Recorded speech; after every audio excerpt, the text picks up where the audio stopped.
नमस्कार, आप देख रहे हैं अपना उत्तर प्रदेश। मैं हूं आपके साथ सचिन चौहान। बिजनेस स्टैंडर्ड्स के समृद्धि कार्यक्रम में मुख्यमंत्री योगी आदित्यनाथ ने प्रदेश को $1 ट्रिलियन की अर्थव्यवस्था बनाने की इस मार्ग पर अपना विजन ये पेश किया है। इस दौरान उन्होंने कहा कि यूपी आज देश की दूसरी सबसे बड़ी अर्थव्यवस्था बन गया है। अब हम देश की नंबर 1 अर्थव्यवस्था बनना चाहते हैं।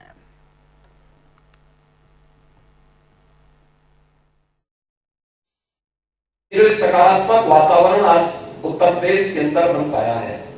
उत्तर प्रदेश भारत की आबादी का सबसे बड़ा राज्य है। 25 करोड़ की आबादी यहां निवास करती है, लेकिन इस 25 करोड़ की आबादी के उत्तर प्रदेश में ऐसा क्या नहीं था जो उत्तर प्रदेश को देश की अग्रणी अर्थव्यवस्था के रूप में स्थापित नहीं कर रहा था। सब कुछ तो हमारे पास था। आज की सबसे सस्ता मैन पावर हमारे पास है, स्किल मैन पावर हमारे पास है। देश की कभी शिक्षा के प्रमुख केंद्र के रूप में काशी और उसके उपरांत प्रयागराज ने अपनी एक बड़ी भूमिका का निर्वहन किया था, उसको लीडरशिप की थी। कभी एक प्राच्य विद्या के केंद्र हुआ करते थे। दुनिया का सबसे प्राचीन जो गुरुकुल है उसके बारे में कहा जाता है महर्षि भारद्वाज का गुरुकुल था, जो प्रयागराज में स्थित था। लेकिन समय के अनुरूप हम समय के इस कालचक्र को नहीं समझ पाए। परिणाम क्या था? इस शिक्षा का केंद्र होने के बावजूद,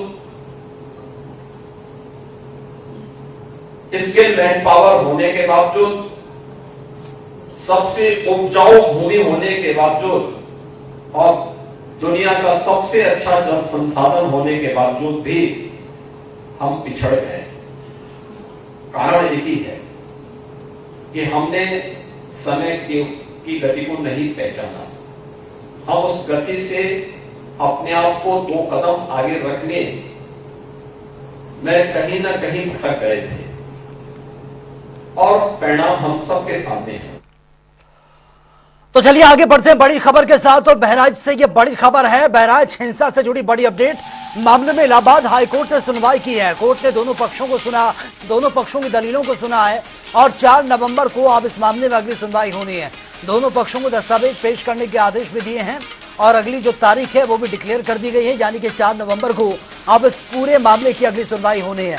हालांकि दोनों पक्षों की दलीलों को सुनने के बाद अब इसमें अगली तारीख ये दे दी गई है सुनवाई की और दोनों पक्षों को दस्तावेज पेश करने के आदेश भी हाईकोर्ट की तरफ से ये दिए गए हैं। तो बहराइच में जो हिंसा ये घटी थी उसके बाद से ये पूरा मामला कोर्ट में चल रहा है और दोनों पक्षों को आज कोर्ट ने सुना, दोनों पक्षों की दलीलों को सुना और अब 4 नवंबर की तारीख ये आगे रखी गई है। 4 तारीख को इस मामले में सुनवाई होनी है और दोनों पक्षों को दस्तावेज पेश करने के आदेश भी ये कोर्ट की तरफ से दिए गए हैं।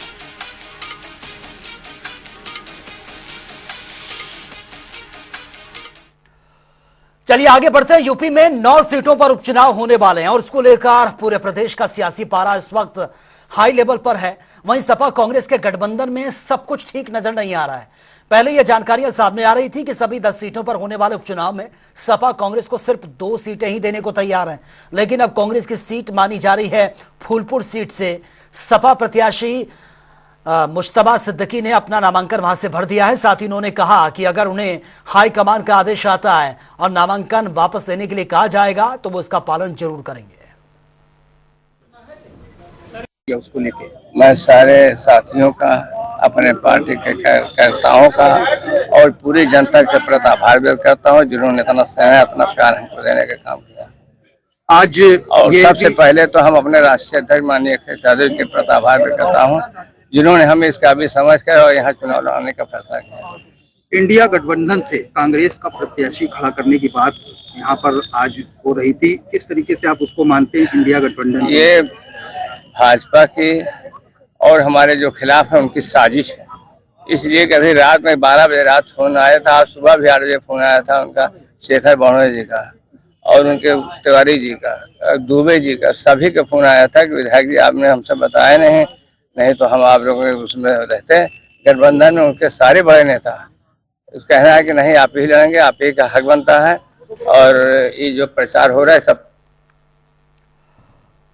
और वही महाकुंभ 2025 को लेकर तैयारियां इस वक्त जोरों शोरों पर हैं। संगम नगरी प्रयागराज में अगले साल जनवरी में मकर संक्रांति पर्व से शुरू होने जा रहे महाकुंभ में श्रद्धालुओं की आस्था की डुबकी श्रद्धालु यहां पर लगाएंगे, जिसमें सुरक्षा के पुख्ता इंतजाम भी रहेंगे। ये रिपोर्ट एक बार देख लेते हैं। आगामी महाकुंभ को लेकर तैयारियां तेज हो गई। जहां काम तो चालू हो गया, मगर सुरक्षा की बात करी जाए तो ऐसे में 100 से ज्यादा पुलिस चौकियां बनाई जा रही हैं और 56 थाने बनाए जा रहे हैं। और जो वॉच टावर मेले में बनाए जाएंगे उस पर स्नाइपर जैसे कमांडो तैनात होंगे जो मेले की सुरक्षा करेंगे, निगरानी करेंगे।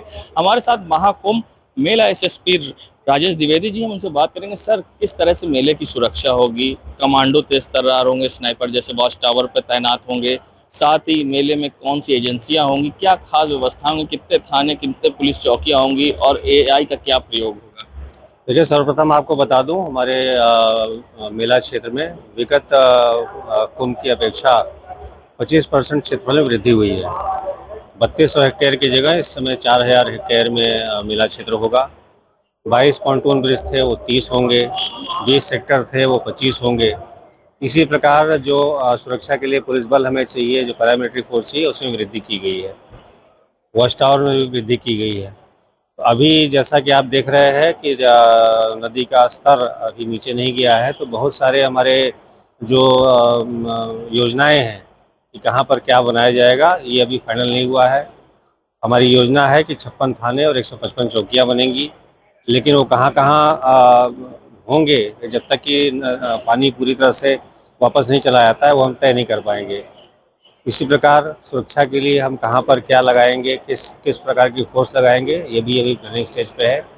सारी योजनाएं हमने बना ली है, जो कि पानी के स्तर को देखते हुए और जो हमको क्षेत्रफल मिलेगा उसको देखते हुए हम उसको फाइनलाइज करेंगे। फिलहाल के लिए हम आपको बता सकते हैं कि लगभग 30,000 से ज़्यादा पुलिस, पैरामिलिट्री फोर्स, कमांडोज, ये जो है आपके इवन एनएसजी का भी हमने रिक्वेस्ट किया है, एटीएस, एसटीएफ और भी जो हमारी सहयोगी संस्थाएं हैं, सिविल डिफेंस, पीआरडी, होमगार्ड्स, इन सब का प्रयोग करके हम इस मेले को पूरी तरह से सुरक्षित रखेंगे।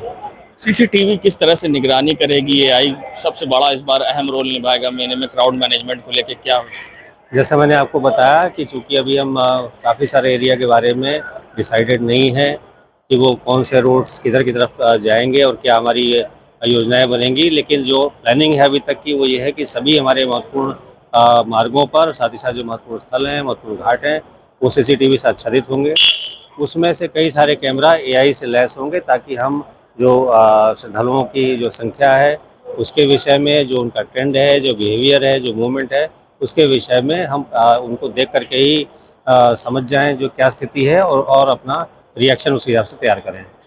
ये थे हमारे साथ महाकुंभ मेला एसएसपी राजेश द्विवेदी। हम आपको यहाँ पर दिखाएंगे एनडीआरएफ और यहाँ पर पुलिस के जवान पहुँच चुके हैं और पूरी तैयारी चल रही है और ख़ास व्यवस्थाएं की है। एनएसजी तक के लिए अब वो शासन को भेजा गया है पत्र, और स्नाइपर जैसे कमांडो भी वॉच टावर पर तैनात होंगे और कड़ी सुरक्षा के इंतजाम होंगे। जनता टीवी के लिए सैयद मोहम्मद आमिर, प्रयागराज। आगे बढ़ते इलाहाबाद हाईकोर्ट में श्री कृष्ण जन्मभूमि और शाही ईदगाह विवाद को लेकर कोर्ट में सुनवाई हुई है, और जिसमें मुकदमों की सुनवाई एक साथ करने के आदेश को वापस लेने की मुस्लिम पक्ष की अर्जी को लेकर 6 नवंबर को अगली सुनवाई ये होनी है। और इसी को लेकर जनता टीवी ने अधिवक्ता सौरभ तिवारी से खास बातचीत की है। ये बातचीत एक बार देख लेते हैं। इस कोर्ट में सुनवाई देखिए, इसमें जहां सभी याचिकाओं को लेकर, जहां श्री कृष्ण जन्मभूमि मामले में मुस्लिम पक्ष की ओर से रिकॉल एप्लीकेशन की गई थी और आज उस पर फैसला आया है, जहां पिछली तारीख पर फैसला सुरक्षित किया गया था। हमारे साथ अधिवक्ता सौरभ तिवारी जी, आज जो फैसला आया है, क्या फैसला आया और इसके पीछे अब आगे क्या बचते हैं ऑप्शन उनके पास, और किस तरह से इस जीत को देखते हैं? देखिए, ये जीत तो मैं समझता हूँ कि न केवल हिंदू पक्ष की जीत है, मैं इसको मुस्लिम पक्ष की भी जीत कहूँगा। कि किसी भी न्यायिक प्रक्रिया में समय की बचत होनी चाहिए और समय की बचत के लिए ही सूट को कंसोलिडेट किया गया है। तो वो केवल न केवल प्लेंटिव बल्कि डिफेंडेंट के लिए भी बेहतर है। ये अलग बात है कि ये इसमें ऑब्स्ट्रक्शन पैदा कर रहे हैं ताकि डिले किया जाए, क्योंकि वो जानते हैं कि उनके पास दलीलें उनकी कमजोर हैं, या जो भी उनको अपनी कमजोरी को समझ रहे हैं। भगवान श्री कृष्ण की वो जन्मभूमि है, इसमें कहीं दो राय तो है नहीं। लेकिन अब ये रहा कि हमारे देश में संविधान है, कानून है, तो कानून के मुताबिक चीजें तय होती हैं। तो उनके द्वारा एक कोशिश थी कि इसको डिले किया जाए, और कंसोलिडेशन को अगर खत्म होता है तो उससे क्या होगा कि और डिले होगा, अलग अलग सूट के अलग अलग ट्रायल होंगे। बहरहाल वो सफल नहीं रहे और अब उनके पास जो भी रेमेडी है अपना देखेंगे क्या करना है, लेकिन हम तो यही मानते हैं कि अब आगे 6 नवंबर को दोपहर 2 बजे सुनवाई होगी इस मामले में और इश्यू जो फ्रेम है, जो मूल स्टेप होता है सिविल वार का, वो होगा। मुस्लिम पक्ष की ओर से क्या तर्क दिए गए थे और आपकी तरफ से क्या तर्क दिए गए थे, और अब जो कोर्ट होगी वो आगे किस कोर्ट में सुनवाई? देखिए, इसमें टोटल 15 सूट हैं। सारे जो हिंदू पक्ष के जितने एडवोकेट हैं, सबके तर्क जो है साफ इस पर्टिकुलर इस बिंदु को लेकर कंसल्टेशन का सबका पॉइंट क्लियर था कि अगर सबके फैक्ट सेम है, प्रॉपर्टी सेम है, प्रेयर लगभग मिलते जुलते हैं, तो साथ में उसका ट्रायल होना चाहिए, समय की बचत होगी। इसमें कोई अगेंस्ट था ऐसा मुझे नहीं लगता। सारे तो अब जो कोर्ट में अमाल जैन साहब की कोर्ट जस्टिस साहब की हो रही थी, अब आगे किस कोर्ट में इसमें मामला जाएगा? ये देखिए, ये प्रेरोगेटिव ऑनरेबल चीफ जस्टिस साहब का है, वो डिसाइड करेंगे कि किसको इस केस को टाइड अप का मैटर रहेगा, जो भी रहेगा ऑनरेबल चीफ जस्टिस साहब का ये डिसीजन होगा। इसमें किसी और का कोई कुछ कहना नहीं हो सकता। तो इस पे सुप्रीम कोर्ट मुस्लिम पक्ष जाएगा, तो आपका क्या रिएक्शन? अब वहाँ पे हमारे जो एडवोकेट होंगे, हम लोग होंगे, सब लोग, उसका जो भी जिस असर से होगा अपोज करेंगे, यहाँ किया वहाँ भी करेंगे। जाना चाहिए? नहीं जाना चाहिए। मैं समझता हूँ कि ये फैसला दोनों ही पक्षों के हित में है ना। अगर ट्रायल होगा तो अच्छी बात है ना, न्याय होना चाहिए। Thank you. तो हमारे साथ ये सौरभ तिवारी थे जिन्होंने बताया कि जो मुस्लिम पक्ष है उसको सुप्रीम कोर्ट नहीं जाना चाहिए, क्योंकि ऐसे में जितनी जल्दी ट्रायल होगा और उतनी जल्दी न्याय होगा। और साथ ही उनका ये भी कहना है कि जो अब सारे सूट हैं उन पर एक साथ सुनवाई हो सकेगी, क्योंकि जस्टिस मयंक कुमार जैन का रिटायरमेंट आ रहा है। तो अब आगे चीफ जस्टिस की बेंच जिसे नामित करेगी वो बेंच में इसकी सुनवाई होगी। अब आगे देखना होगा कि इसमें किस तरह से सुनवाई होती है और आगे ट्रायल शुरू होता है और ये केस अब किस तरफ जाता है, ये भी एक देखने वाली बात होगी। फिलहाल हिंदू पक्ष ने इसे अपनी जीत माना है और मुस्लिम पक्ष को बार बार केस डिले करने की भी बात कही है। जनता टीवी के लिए सैयद मोहम्मद आमिर, प्रयागराज। और हापुड़ जिले में डेंगू और मलेरिया अपने पैर पसार रहा है, जिसको लेकर चिकित्सा विभाग अलर्ट नजर आ रहा है। आपको बता दें कि जहां एक तरफ डेंगू और मलेरिया अब लगातार अपने पैर पसार रहा है, लोग इसकी जद में आ रहे हैं। अस्पताल में फीवर और डेंगू के मरीजों की लंबी लंबी लाइनें साफ तौर पर नजर आ रही है। अस्पताल प्रशासन लगातार लोगों को अलर्ट भी कर रहा है। वहीं ग्रामीण क्षेत्रों में भी विभाग लगातार कैंप लगाकर लोगों का चेकअप कर रहा है, लोगों को जागरूक करने का काम किया जा रहा है। इस समय जो ज़्यादा मरीज आ रहे हैं वो मौसमी बीमारी जैसे फीवर है। इस समय फीवर काफ़ी आ रहा और कई तरह का फीवर हो रहा, कुछ वायरल भी है, कुछ चिकनगुनिया भी फैल रहा है। मलेरिया के केसेस कम है, चिकनगुनिया डेंगू के केसेस अब फील्ड में आने लगे हैं। तो हम जैसे जहाँ से कोई सूचना मिलती है तो वहाँ हम हेल्थ कैंप करा देते हैं और पूरा सर्वे कराते हैं गाँव का। उसमें हम मलेरिया के जो मिलते हैं, लार्वा मिलते हैं, उन्हें डेस्ट्रॉय कराते हैं, एंटी लार्वा का डलवा देते हैं क्षेत्र में।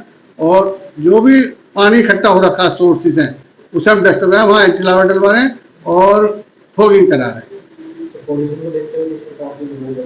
अब पोल्यूशन बढ़ेगा तो अब सांस की बीमारी बढ़ेगी। तो ज़्यादा कम से कम निकले बाहर, ज़्यादा हाई एक्सरसाइज ना करें, हाँ, धीरे सांस वाली रखें, जो भी करें, योगा करें, कुछ भी करें, घर के अंदर करें। बाहर अब पोल्यूशन बढ़ रहा तो इस समय COPD के केस बहुत ज़्यादा बढ़ जाएंगे। ओपीडी कितनी बढ़ रही है? ओपीडी हमारी लगभग अब 2000 से ऊपर जा रही है। तो फिलहाल इस बुलेटिन में मेरे साथ इतना ही, लेकिन तमाम खबरों के लिए आप बने रहिए जनता टीवी के साथ। नमस्कार।